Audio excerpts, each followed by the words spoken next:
revelación, tiene interpretación, hágase todo para edificación. Amén. Pueden tomar sus lugares. Luego de que el apóstol Pedro, mediante revelación del Espíritu Santo, dijera quién era Jesús, el Cristo, el Hijo del Dios viviente, según Mateo 16:16, Jesús lo reconoció y precisó sobre esa declaración que Pedro acababa de hacer, que él fundaría su iglesia, Mateo 16:18. Pero luego de que Jesús dice que sobre la declaración de Pedro, él fundaría su iglesia, da una expresión que a la iglesia debe darnos mucha esperanza. Y dice así: las puertas del Hades no prevalecerán en contra de ella. Mateo 16:18. ¿Qué significan estas palabras esperanzadoras para la iglesia? Algunos traducen que el poder de la muerte no podrá en contra de la iglesia. Algunos más dicen que el poder del infierno no podrá en contra de la iglesia. Pero cualquiera que sea la idea, lo cierto es que la expresión de Jesús de que las puertas del Hades, del mal o del infierno no prevalecerán sobre la iglesia tiene muchos significados. La primera de ellas es que la iglesia de Jesucristo prevalecerá sobre todo mal que venga en contra de ella. Segundo, que la iglesia de Jesucristo tiene enemigos, de ahí la idea de que pues tiene que prevalecer. Y tercero, que la iglesia cuenta con el respaldo de Jesús, porque él dice mi iglesia. Y sobre esta verdad que Jesús da en Mateo 16:18 es sobre quiero que gire nuestra reflexión de esta mañana casi tarde. Porque una realidad que no podemos soslayar, y lo dije hace un momento, es que la iglesia tiene enemigos o adversidades o obstáculos que enfrentar. Tiene múltiples adversarios o enemigos, tanto materiales como espirituales. Pero ¿sabe usted cuál es el mayor o el peor enemigo que puede tener la iglesia? Aquellos que están dentro de ella. Aquellos que están en el seno de la iglesia, en las filas de la iglesia. Pero no quiero que me malentienda, porque no estoy diciendo o no estoy pensando en gente malvada que se infiltró dentro de la iglesia para hacernos daño. No. Me estoy refiriendo a aquellos integrantes de la iglesia bien intencionados que se dejan convencer y seducir por el engaño, apartándose de lo que es correcto, fundamental y paradigmático en la fe en Jesucristo. La Escritura nos dice que el diablo es astuto, como la serpiente de Génesis 3:1, porque él sabe lo relativamente sencillo que resulta engañar a los seres humanos, particularmente al creyente, torciendo tan solo un poquito la verdad de Dios. Como dije, a lo largo de casi 21 siglos de existencia, la iglesia cristiana ha experimentado brutales ataques que pareciera que van a terminar con ellas. Emperadores, reyes, gobiernos, ejércitos, sociedades quieren acabar con ella. Ha sufrido persecuciones, injusticias, cierres, asesinatos en masa, pero con todo la iglesia sigue adelante. Hoy en día nos encontramos en un mundo más civilizado, pero que ha avanzado en la defensa de los derechos humanos y de la tolerancia. Estamos en una sociedad que se abre a la diversidad de ideas y de expresiones, pero eso no ha quitado ni un ápice del ataque que la iglesia recibe, que si bien ya no es frontal y abierto, ahora es sutil y discreto, pero igualmente letal y destructivo, porque lo que se busca es acabar con la cristiandad. Yo quiero que veamos que hoy en día hagamos un rápido viaje por lo que en apariencia parece inofensivo, pero que se ha ido introduciendo en las iglesias, que aunque lleva un rato de estarse gestando, ha ido permeando en todas las denominaciones y en todas las confesiones de fe, y ni siquiera nos hemos dado cuenta. Son cambios sutiles, casi imperceptibles, es más, me podría decir que son hasta agradables, pero quienes poseen el don de discernir se han dado cuenta y han alertado del peligro que representa lo que hoy vamos a platicar. Worship es lo de hoy. Y yo sé que muchos de ustedes no lo han escuchado, pero estoy seguro que lo han vivido. Es lo de hoy. Es una palabra inglesa que en su traducción significa adoración. Y es un concepto que se utiliza exclusivamente para referirse a la adoración religiosa o espiritual. Dicen que no es un género musical, pero que tampoco es un estilo. Pero lo que sí es cierto es que se utiliza mucho en la adoración musical de las iglesias contemporáneas.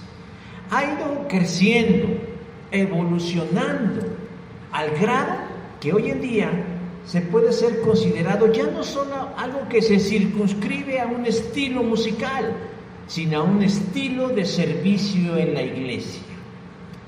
Ya no es solamente música y acordes y letras sencillas, sino que ahora se puede hablar de iglesias al estilo worship, tiempos de adoración.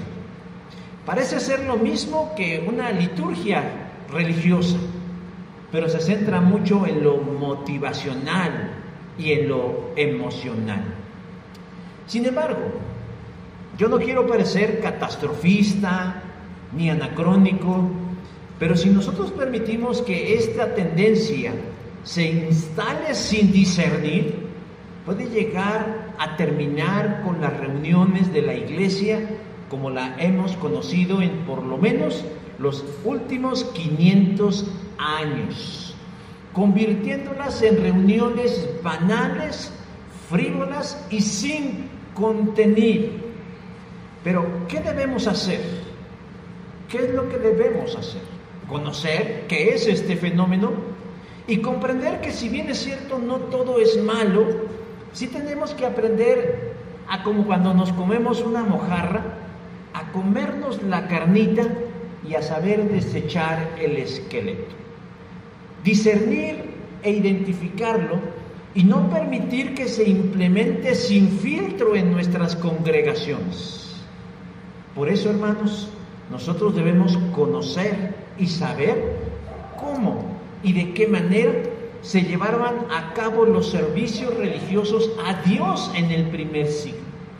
No hablo de replicar ceremonias o rituales hebreos, porque eso nos haría caer en una herejía como las raíces hebreas, sino revisar cómo eran las reuniones de la primera iglesia en el primer siglo y qué elementos la componían, para que los conflictos que pudiera darse con este estilo se minimicen lo máximo posible. Ya hemos platicado en otros tiempos, en otros momentos, de la iglesia cristiana en Corinto, y hemos dicho que es una iglesia intensa, es una iglesia conflictiva, es una iglesia en donde el divisionismo es el pan de todos los días. Muchos evocan las iglesias del primer siglo diciendo, ojalá volviéramos a esas primeras iglesias. Y la verdad que después de analizarlas decimos, no, para nada, no queremos volver a ese modelo de iglesias, porque son iglesias con defectos, pero también con muchas virtudes. Y de todos nosotros podemos aprender. Acabo de decir que la iglesia en Corintio era una iglesia que se caracterizaba por su profundo divisionismo en muchos aspectos de su vida, y la vida cultica no era la diferencia.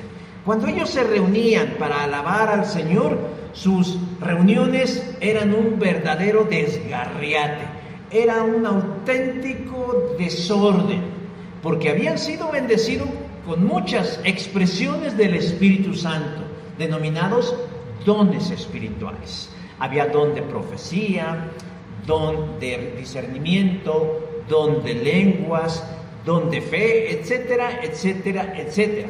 Pero esa multiplicidad de dones o manifestaciones espirituales habían creado contiendas y competencias. A ver, ¿quién habla lenguas más bonito que yo? A ver, ¿quién profetiza más interesante que yo? De tal manera que cuando se reunían, eso parecía más un circo y un espectáculo, un show cómico, mágico, musical, en lugar de un servicio de adoración ofrecido al Señor. Con esto, mis hermanos, debe quedarnos algo bien claro, que no siempre las expresiones espirituales resultan de una alta espiritualidad, porque ahí usaban los dones del Espíritu como cualquier cosa. Así pues, las reuniones de la iglesia en Corintio eran más bien un tropiezo para los de adentro y confusión para los de afuera. Pablo se entera de lo que sucede en la iglesia de Corintio y inmediatamente procede a enseñarles a hacer lo correcto. En tan solo un versículo, Pablo les enseña y nos enseña a nosotros qué elementos y qué orden debe imperar cuando la iglesia de Jesucristo se reúne, porque de eso vamos a platicar. 3 elementos fundamentales debe contener un servicio ofrecido a Dios. Pero como yo hoy amanecí generoso, como hoy amanecí de buenas, les voy a regalar un cuarto motivo o un cuarto elemento que debe estar en la iglesia de Jesús. Lo dejo al final, no porque sea menos importante, pero ya les diré por qué lo dejé al final. Lo que sí, mis hermanos, es que mi idea es que nosotros descubramos en el texto, en la historia y en la razón, que dice la Biblia sobre un culto cristiano y hacer la comparativa con lo que hoy conocemos como movimiento worship, que está permeando en todas las iglesias. Así pues, yo quiero plantear una pregunta fundamental. ¿Qué debe contener una liturgia cristiana o una reunión de la iglesia? Y el texto, el verso 26 nos dice que el primer elemento que debe contener una reunión cristiana es alabanza y adoración. Versículo 26. Cada uno de vosotros tiene salmo. Bueno, partamos de la idea, mis hermanos, que las reuniones cristianas no nacieron espontáneamente, es decir, no es nada más se reunieron y hagamos lo que queramos, no, sino que la reunión de las iglesias cristianas tomaron su modelo de la sinagoga judía, de la forma en como la sinagoga judía estaba estructurada, porque los primeros cristianos eran judíos y creían que la fe en Jesús era una rama del judaísmo, por eso que se convertían. No crean ustedes que inmediatamente hicieron templos o iglesias, sino que seguían reuniéndose en la sinagoga local de su pueblo, de su colonia, de su municipio, de su provincia. Pero poco a poco se fueron dando cuenta pues que en verdad la fe en Cristo ya no era una rama del judaísmo. Y cantaron la del Caimán. Poco a poco se fueron yendo hacia atrás y dijeron, no, como que nosotros no somos de aquí. Pero aprendieron algo, a hacer una reunión de tipo espiritual de alabanza a Dios. De ahí tomaron la estructura, los elementos que la componían. Y uno de los elementos que componían la reunión de la sinagoga judía era la entonación de salmos. Estos cantos que nosotros tenemos en nuestra Biblia, ellos tenían 150, como nosotros, o más bien de ahí los tomamos. Pablo da instrucciones claras acerca de los dones espirituales en el capítulo 14 y dice que los dones espirituales deben ser ejercidos en el marco del amor, y de la mutua edificación. Y entonces da la pauta de lo que debe ser un servicio religioso, que en vez de ese ruidero que a veces se escucha, donde se atropellan unos a otros, donde unos gritan, otros gimen, otros tocan como trompetas y otros se tiran y otros como que convulsionan, Él les dice, ahora tienen que hacerlo de una forma distinta. No ese ruidero neopentecostal que algunos acostumbran. Pablo, a manera de sentencia, les dice, verso 26, cuando ustedes se reúnan. Y desde aquí, hermanos, comienza el cruce de caminos entre lo que es la liturgia cristiana y lo que es la cultura worship. Un culto convencional, hermanos, tiene que ver con la esencia de la reunión. Mientras que una reunión en worship es gente que simplemente se juntó en un punto en común, como si hubieran ido a un espectáculo, a un concierto o a una presentación. Yo sé que usted ha ido a un concierto de Paquita, la del barrio, que a lo mejor usted ha ido ahí con Cañaveral, no sé si ha ido a ver a Mijares y a Emanuel juntos, no sé a quién haya ido usted a ver. Yo sé que usted ha ido a esas presentaciones, pero usted no tiene un vínculo afectivo o especial con la gente que está a su alrededor, del que está delante, del que está atrás, del que está arriba, del que está abajo, del que pagó 20,000 pesos por estar al frente, del que pagó 50 pesos y le tocó casi en la calle. No tenemos ningún tipo de vínculo con ellos. En eso, hermanos, se sustenta una reunión de tipo worship. Dicen que van a la iglesia, pero les importa muy poco quién va y qué va a hacer. Yo y mi adoración. Pero el propósito de Dios, mis hermanos, es que cuando nosotros nos reunamos como iglesia, es otra, es mejor y es más profundo.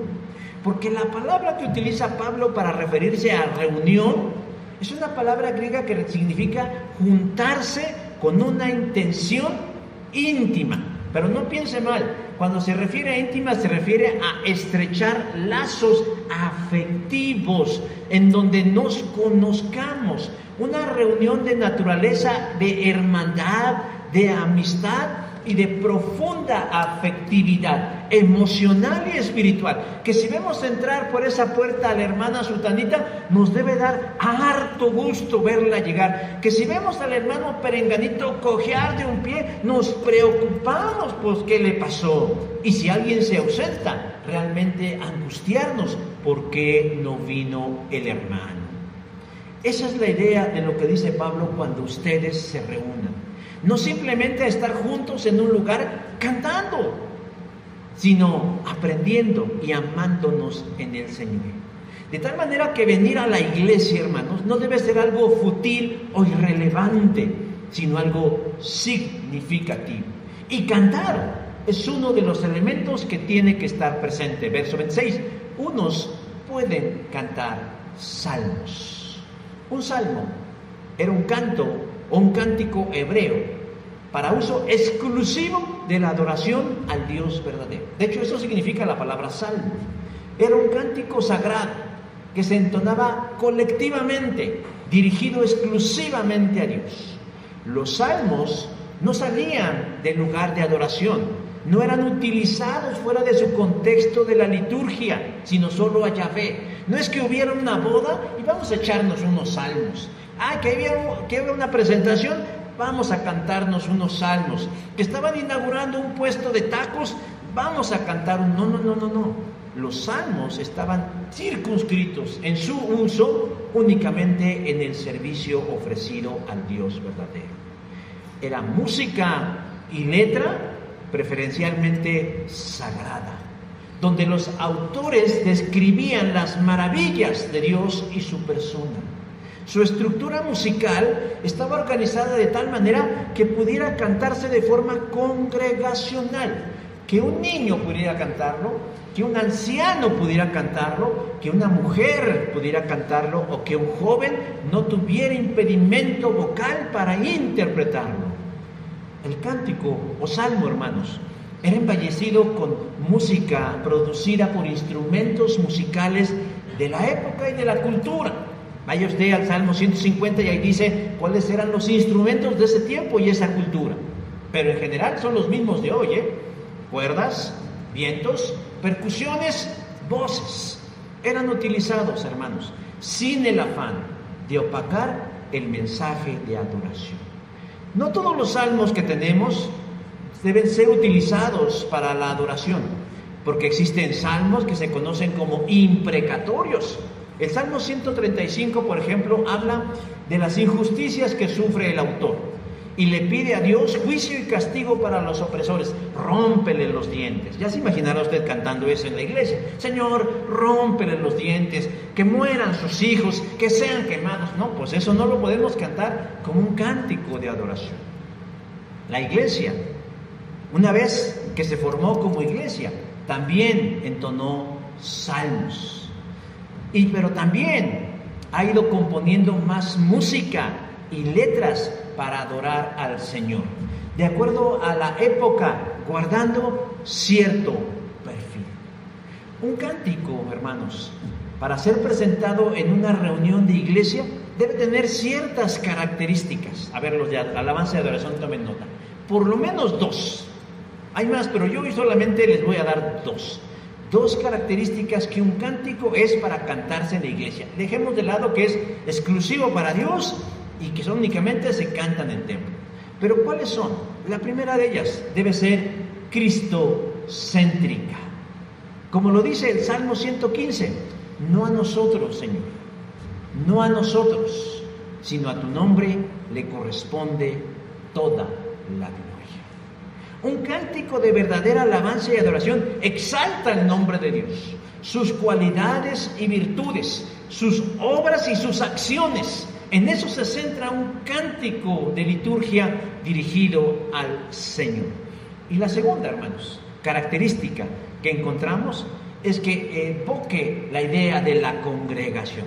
Bendeciré a Jehová en todo tiempo, mi alabanza estará siempre en mi boca. Y después sigue diciendo, Jehová me escuchó, pero siempre es alentar a que todos los que estamos en la congregación entonemos esa misma letra. Una canción dedicada a Dios no puede ser individualista o personal, porque dice el mismo Salmo 115, no a nosotros. ¿Qué está diciendo? El salmista está hablando en plural, él no habla en individual, no dice, no a mí Señor, no a mí Señor, sino a tu nombre gloria. No dice así el Salmo dice no a nosotros, porque el concepto de congregación, el concepto de familia, el concepto de iglesia, lo tenían los judíos desde antes que naciera lo que hoy conocemos como iglesia, y nosotros debemos adoptarlo. Cuando cantemos, no es yo, es a Dios. Y saben, eso es lo que precisamente caracteriza a la música worship, que promueve el individualismo, ya que la mayoría de sus letras hablan de lo que uno siente, de lo que uno vive y de lo que uno obtiene de Dios. Por ejemplo, la canción Ven Espíritu Santo de Barak se centra en una persona y su experiencia, pero no en Jesús. Y dice la letra, estoy aquí, no dice estamos aquí, desesperado por ti, con un corazón sediento. ¿Eso les parece que es un cántico que exalta el nombre del Señor? No, nos habla de un pobre hombre desesperado que está buscando a Dios, pero de un solo hombre. No es un cántico de alabanza, pero nosotros nos lo comemos así como si comiéramos plátano y lo cantamos y nos sentimos identificados, pero no reúne los criterios para ser un cántico de alabanza y adoración como lo fue un salmo. Además, las notas que manejan los intérpretes de estas canciones son tan altas que la inmensa mayoría de las voces no entrenadas en la iglesia no pueden cantarlas. Y entonces tenemos que estarnos ahí desgañitados cantando porque queremos imitar a Lily Goodman, porque queremos cantar como Marcos Witt o quieren llegar al nivel de Yuri. ¿Saben ustedes que cuando Yuri se integró a la iglesia Semilla de Mostaza, ella tuvo que bajarle varios tonos cuando la ponían a cantar frente a la iglesia? Porque ella aplastaba a la congregación con ese chorro de voz. Pero fue sensible y tuvo que aprender que no era un espectáculo lo que ella estaba montando, sino que guiaba al pueblo a que todos pudieran cantar en un mismo sentido. Hermanos, Cuando nosotros nos reunamos, debemos mostrarle a nuestro Dios la adoración cantando, claro, pero hagámoslo de tal manera que Cristo sea el centro de ese canto y que todos los que estamos presentes, hasta el que siente ahí la voz gargarienta como yo, se sienta animado e incluido para cantar. Y que ese cántico demuestre los atributos y las obras de nuestro Dios y no nuestra experiencia o necesidad personal. Por ejemplo, este canto que muchos saben, cansado del camino, sediento de ti. ¿A mí qué me importa que vengan cansados y sedientos? Yo no vengo a verlos a los sedientos y cansados. Yo vengo a ver al que me puede dar sed, al que me puede saciar la sed y al que me puede levantar del cansancio. La segunda cosa que nos dice el texto, hermanos, en relación de lo que debe comprender una reunión cristiana, además del canto, ¿qué creen? Es la enseñanza. Dice verso 26, tienen doctrina. En las reuniones de la iglesia de Corinto, ya dije, era un desorden y se enfatizaba una actividad sobre otra, y la que mayormente prevalecía era hablar en lenguas o idiomas no aprendidos, versículo 2 del capítulo 14. Pero lo curioso del caso, o lo interesante, es que aunque hablaban en esos idiomas, no había quien los interpretara, o sea, que se quedaban con cara de guata. Y dejaban de lado otras acciones importantes, como la enseñanza o la revelación. Y Pablo se ve en la necesidad de precisarles y hasta prohibirles que no hablaran en lenguas en la reunión mientras no hubiera quien interpretara esos idiomas. Porque mientras unos hablaban en esos idiomas angelicales, muchos estaban como el chinito, nada más milando. Verso 2 del capítulo 14 dice, pues nadie les entiende. Y si nadie entiende el lenguaje del cielo, pues nadie es bendecido más que el que lo está emitiendo. Nadie es edificado más que el que lo está diciendo.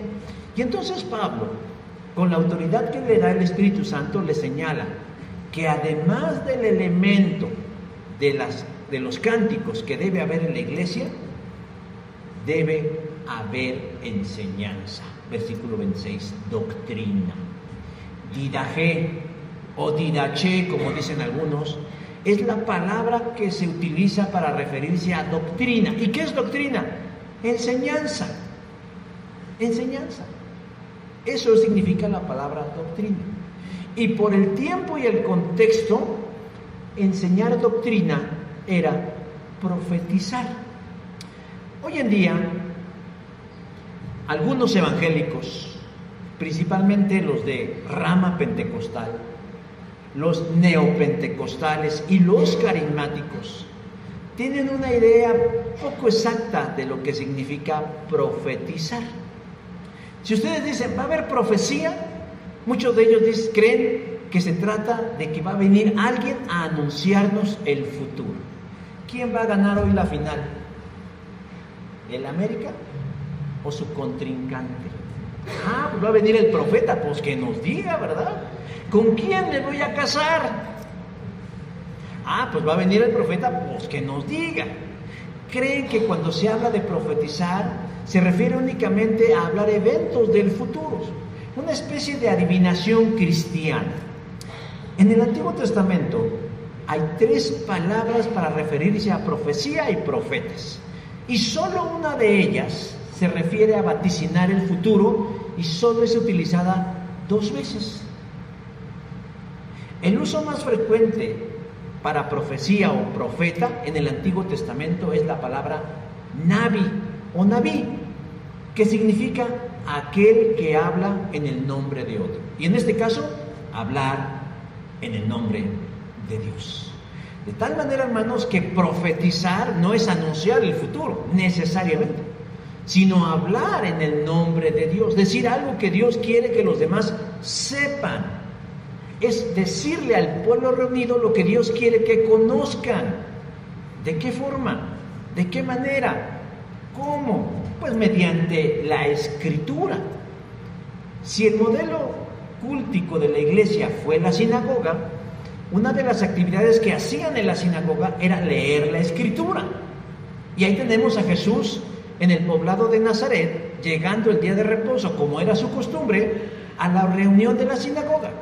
Y lo invitaron a leer la Escritura, como era su costumbre. Lucas capítulo 4, del 16 al 20.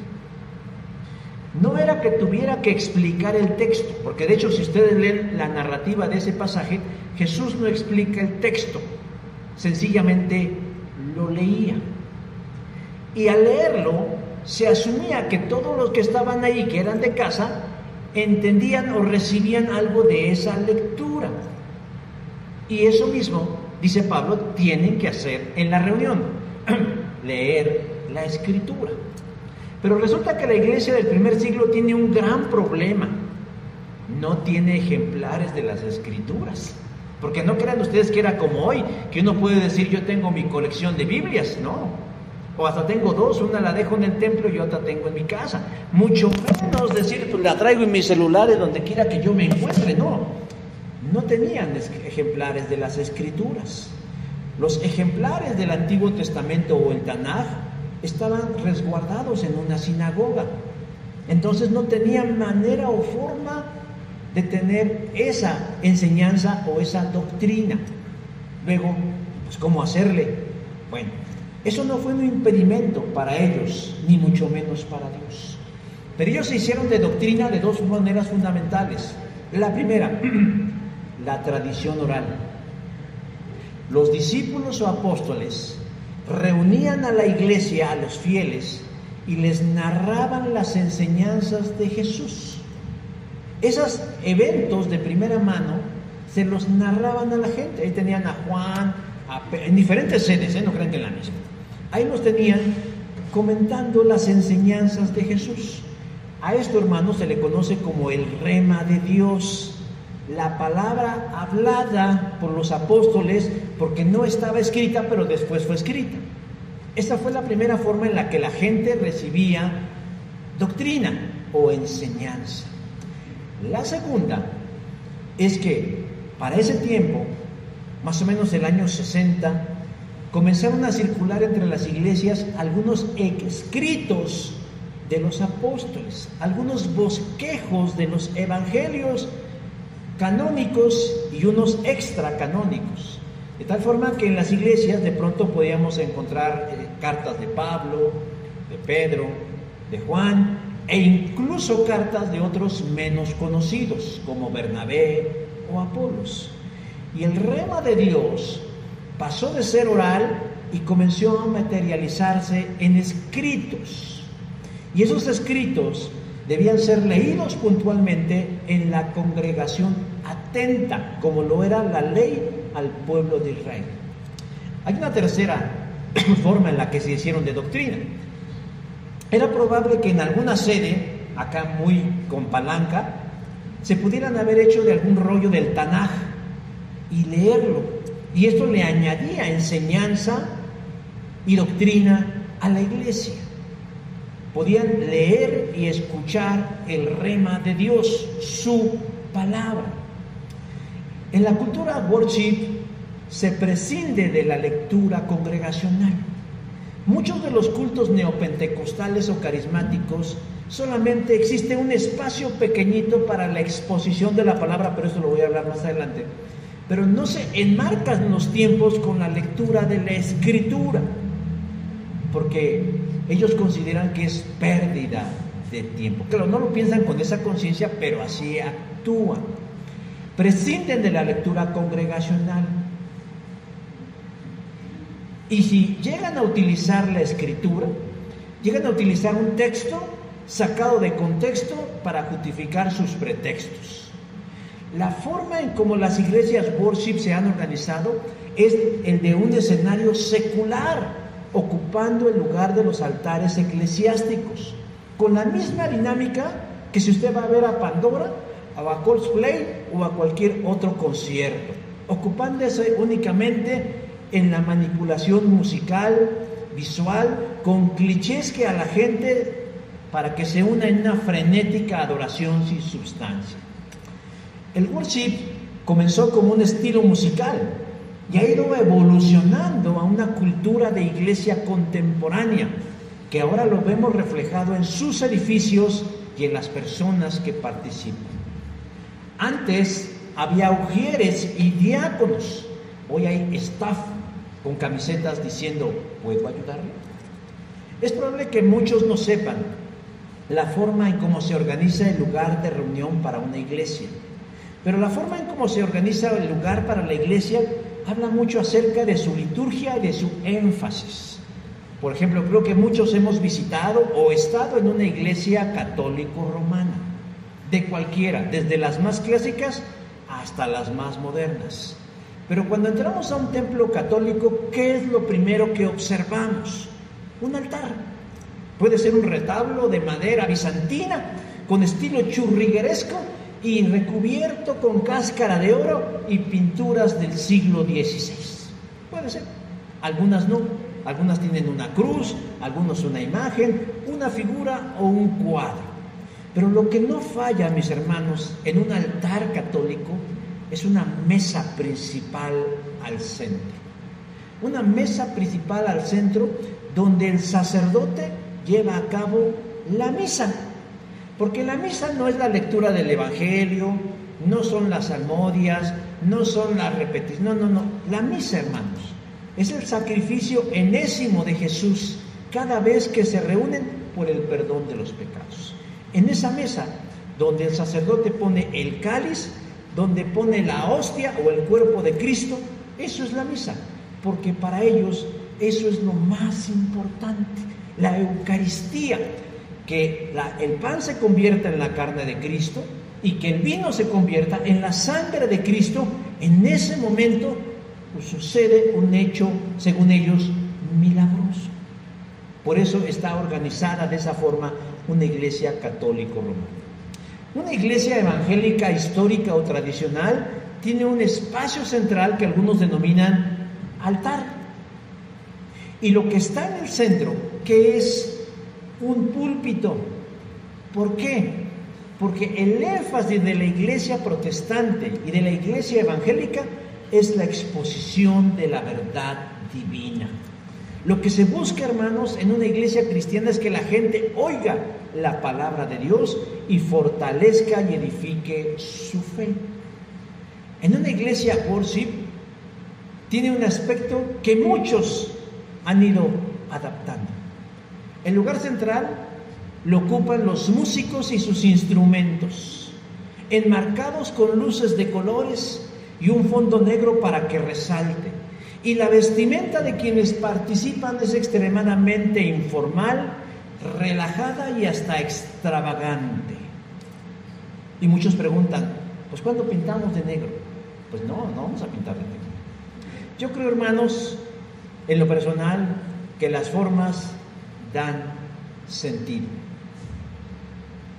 Porque si la gente llega a un lugar y en vez de ver un lugar que asemeje un altar, ven un escenario, en el inconsciente sucede que no toman en serio lo que resulta en ese lugar. Y por eso la gente no echa raíces significativas y profundas en su fe en esos lugares. Y si a eso le añadimos que no hay enseñanza, porque lo único que hay es un espacio para cantar, pues la verdad no tiene sentido. Pero ¿por qué debe haber enseñanza en una reunión de cristianos? Pablo lo dice en el verso 3 del capítulo 14. Porque el que enseña a los hombres para tres cosas: para edificación, para exhortación y para consolación.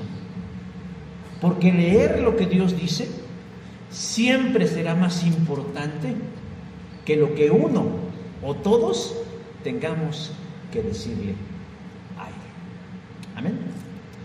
Antes de pasar a la tercera cosa y al refil, les quiero compartir un cántico. No es worship, pero es un cántico de alabanza y adoración, para que descansen sus oídos y sus mentes. La tercera cosa que debe haber en una reunión cristiana es explicación, versículo 26, dice, y tienen revelación. Este punto de la explicación complementa la enseñanza. Hay lectura de la Escritura o del rema de Dios o del logos de Dios, pero explicar la palabra trae potencia y trae bendición. Al igual que la profecía, la revelación no es bien comprendida por la grey evangélica, porque cuando se habla de revelación la gente dice, uy, vamos a descubrir los misterios encriptados, misteriosos y ocultos que están en la Biblia. Pablo utiliza la palabra apocalipsis para referirse a revelación, y sí, es la misma que utiliza Juan para describir su escrito apocalíptico como la revelación de Juan. ¿Pero qué significa la palabra apocalipsis? ¿Tiene que ver con misterios y cosas ocultas? No. El uso de la palabra apocalipsis implica dar a conocer o traer al conocimiento de los demás algo importante. En términos más llanos es explicar o hacer entendible más el mensaje de Dios. Y no porque la gente no tenga la capacidad cognitiva de entenderlo, no porque estén ocultos, sino porque es necesario que alguien con el don, el tiempo y la preparación exponga delante de los ahí reunidos, la iglesia, lo que Dios quiere que sepan acerca de Él y sus caminos.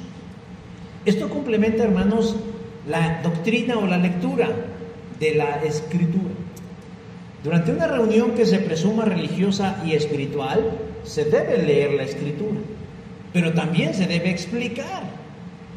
Y porque hay que admitir que lo que estamos leyendo, pues es un texto antiguo, con elementos culturales de otras épocas y de otras personas. Y es propio, hermanos, que alguien o algunos de la iglesia lo expliquen para que lo entendamos. El movimiento pentecostal nació por ahí de inicios del siglo XX en el poblado de Topeka, en Estados Unidos, ante la búsqueda de un avivamiento espiritual. Y cuando se dio ese avivamiento espiritual, el pentecostalismo vino a ser una bocanada de aire fresco para el mundo evangélico. Pero contrario a lo que ellos creen, no son infalibles, como no lo son ninguna denominación o confesión de fe.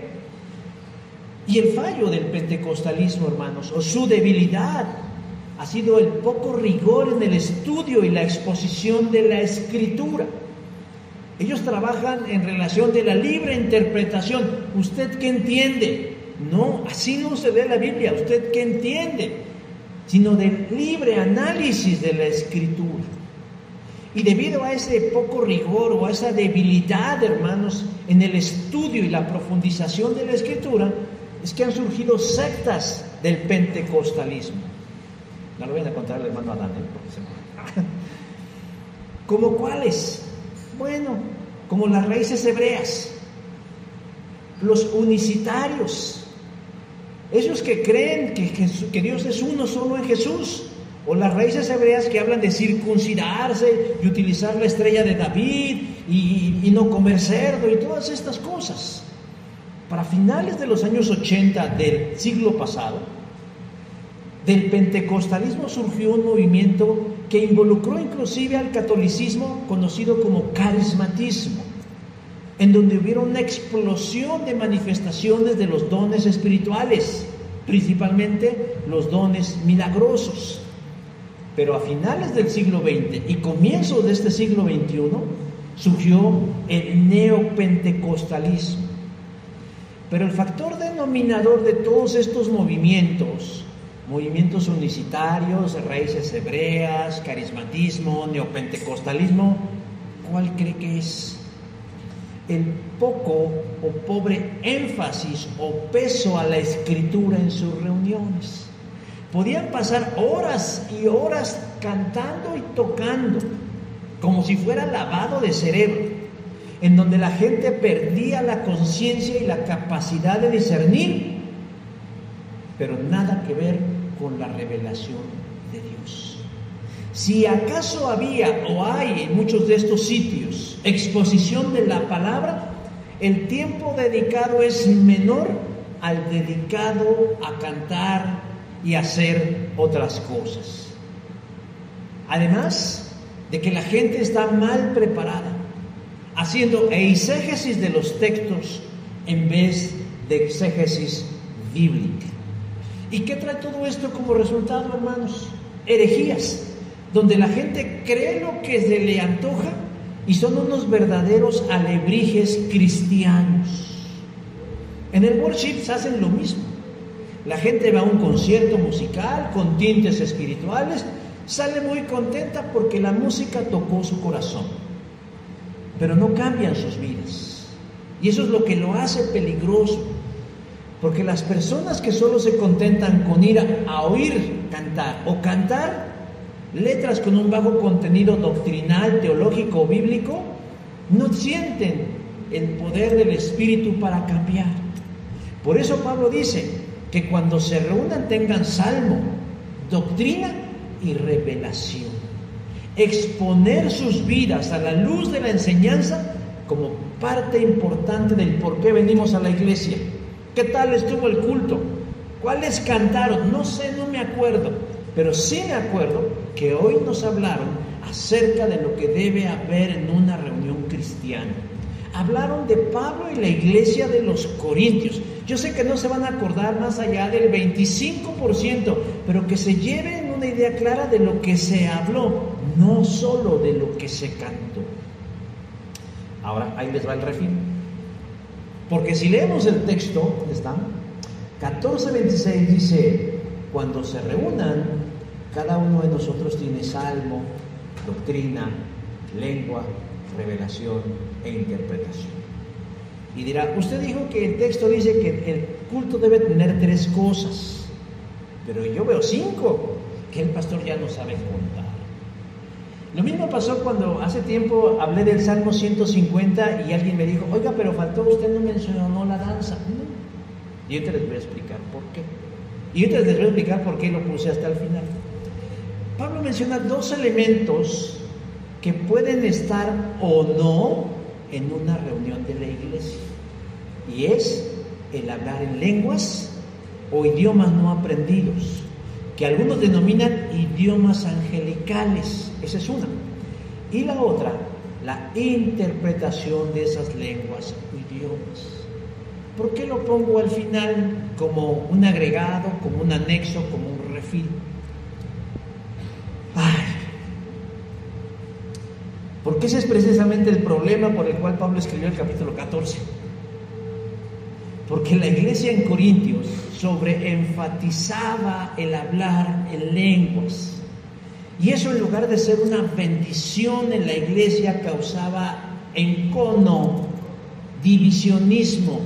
La gente que no hablaba en lenguas se sentía mal, se sentía de segunda categoría, era segregada, discriminada, estigmatizada, porque decían, ¿no hablas lenguas? Pobrecito, es que el Señor no te quiere, y a mí sí me quiere porque yo hablo en lenguas. ¿Ustedes creen que eso es parte del espíritu cristiano que debe prevalecer en una iglesia de Cristo? Pues no. Se creaban bandos o facciones que en vez de edificar a la iglesia, la dividían. Los espirituales, los supra ultra espirituales y los que vienen ahí, quién sabe qué hacen. Por eso Pablo se motiva a escribir lo que para nosotros es el capítulo 14 y pone orden al respecto. Pero sí les da un lugar a las lenguas, pero no el más importante. Él prefiere dárselo a la enseñanza y a la revelación que a las lenguas.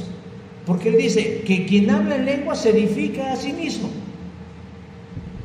Pero quien enseña y revela el mensaje, edifica a los demás.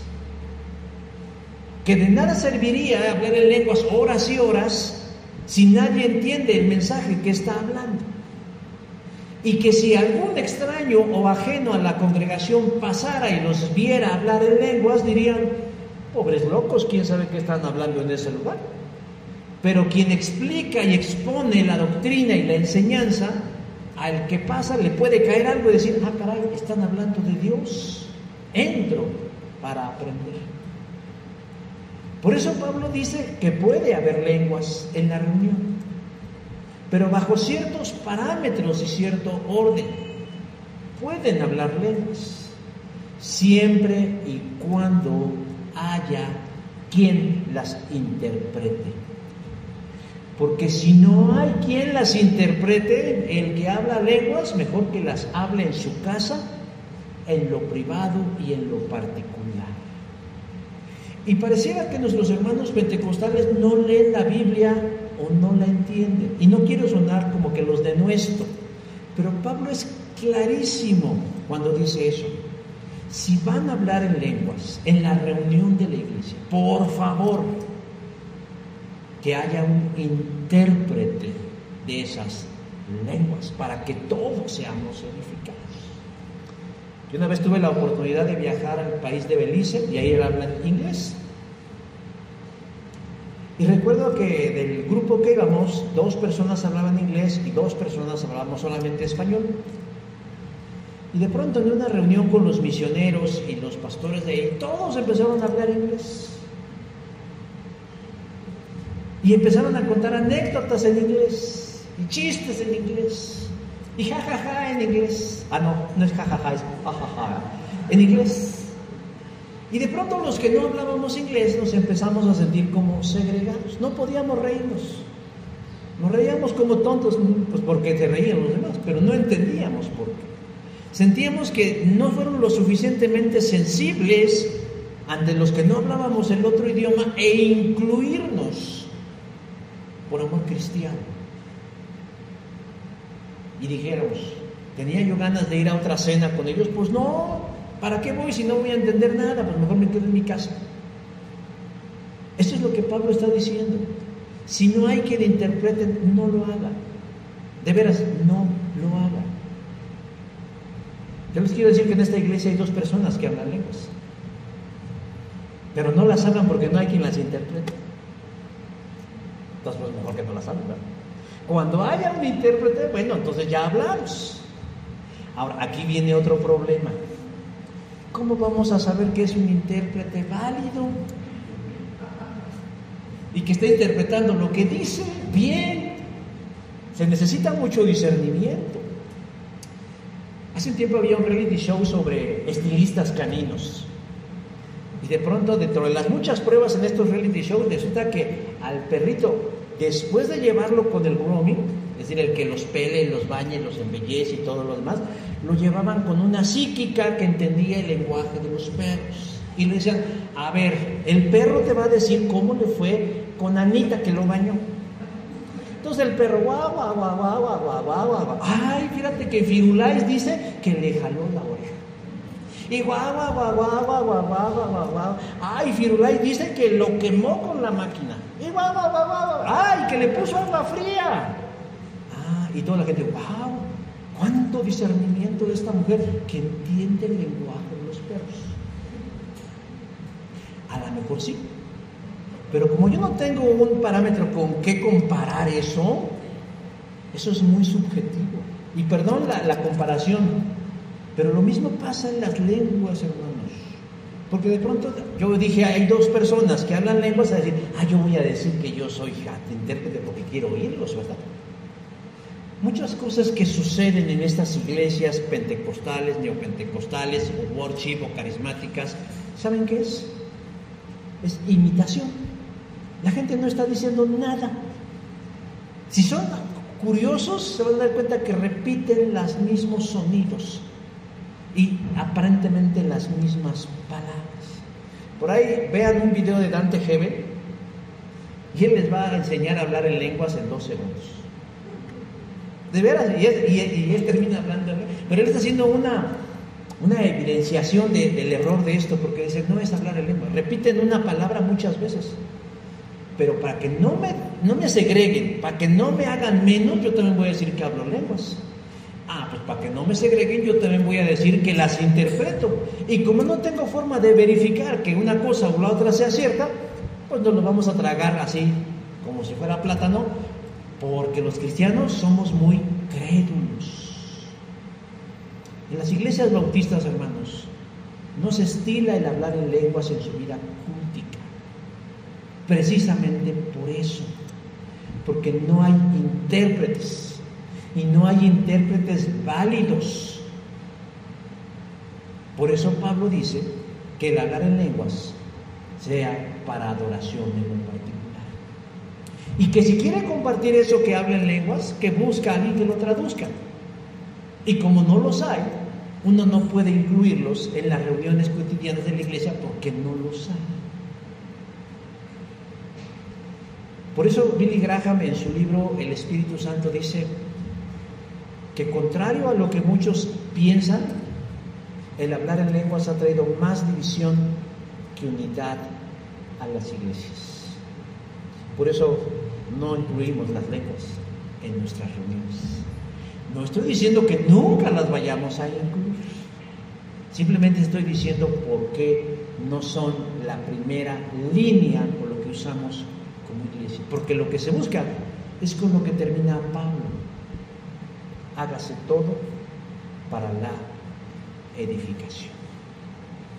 Lo que yo he expuesto delante de ustedes, mis hermanos, no es que estoy envejeciendo y me resisto al cambio y a los tiempos que estamos viviendo, sino que actuemos con sabiduría, hermanos. Yo no pretendo mantener a la iglesia en la oscuridad de las cavernas, pero tampoco podemos seguir las modas o movimientos que todos están adoptando. Hace poco nos visitó una jovencita, ella nos visita de vez en cuando, y ella nos preguntó: oiga, ¿y por qué no han pintado de negro su escenario? Primero, no es escenario. Segundo, ¿y por qué lo vamos a pintar de negro? Es que en otros lugares, pues allá ellos que son como Vicente, que hacen lo que hace la gente. La iglesia, hermanos, a través de esas acciones se coloca en una posición de vulnerabilidad, porque entonces resulta que hacemos todo lo que otros nos digan que hagamos. Si bien es cierto que Jesús prometió estar con nosotros hasta el fin de los tiempos y que las puertas del Hades no prevalecerán sobre ella, no seamos ingenuos, no actuemos sin discernimiento, seamos astutos como serpientes, ingenuos y mansos como palomas. Pablo termina el texto con palabras arquitectónicas: hágase todo para la edificación. La palabra edificación es oikudeme, que quiere decir construir, edificar, fortalecer.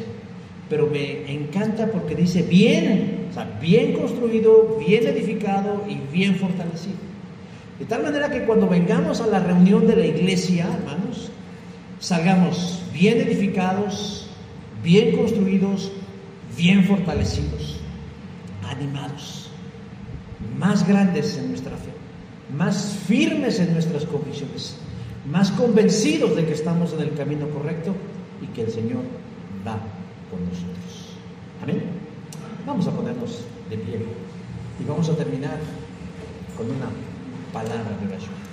No dice oración ahí, pero sobreentendemos que la oración va implícita en nuestra vida. Señor Dios, siempre te damos gracias por el don inmerecido de conocer lo que tu palabra significa, de lo que quieres y buscas decirnos, Señor.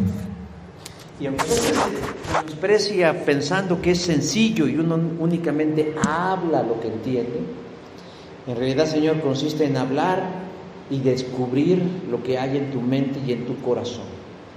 Y tú buscas, Señor, que nuestras reuniones en la iglesia sean de la mutua edificación, que la gente quiera estar aquí, venir aquí, pasar tiempo aquí, adorarte en conjuntos los unos y los otros, que realmente cumplamos tu propósito y tu voluntad, porque es algo más allá de un programa o de una estructura. Tiene que ver con la conciencia, tiene que ver, Señor, con el propósito, y tiene que ver con la manera en cómo a ti te gustan las cosas, porque se trata de ti, únicamente de ti. Nosotros humildemente hacemos nuestro mejor esfuerzo, pero queremos hacerlo, Señor, no bajo el pretexto de que, pues es lo que hay, Señor. No, queremos cada día ser mejores. No para que nos ames más, sino porque es correspondencia a lo que tú nos das. Tú nos das lo mejor. Y nosotros debemos aspirar a darte de nosotros lo mejor. en todas las áreas de nuestra vida, pero hoy específicamente hablando de nuestras reuniones como iglesias. Gracias por este espacio que nos prestas para hacer de ella un altar de Dios. Gracias, Señor, por los insumos que nos prestas para que sean consagrados a tu servicio. Y gracias, Señor, por las vidas de aquellos que tú tienes aquí, Señor, para ser instrumentos de la mutua edificación. Gracias por las almas y la confianza de los que son ovejas y se dejan guiar, enseñar, aprender, pastorear. Te ruego, Señor, que seas sobre ellos y los bendiga siempre y los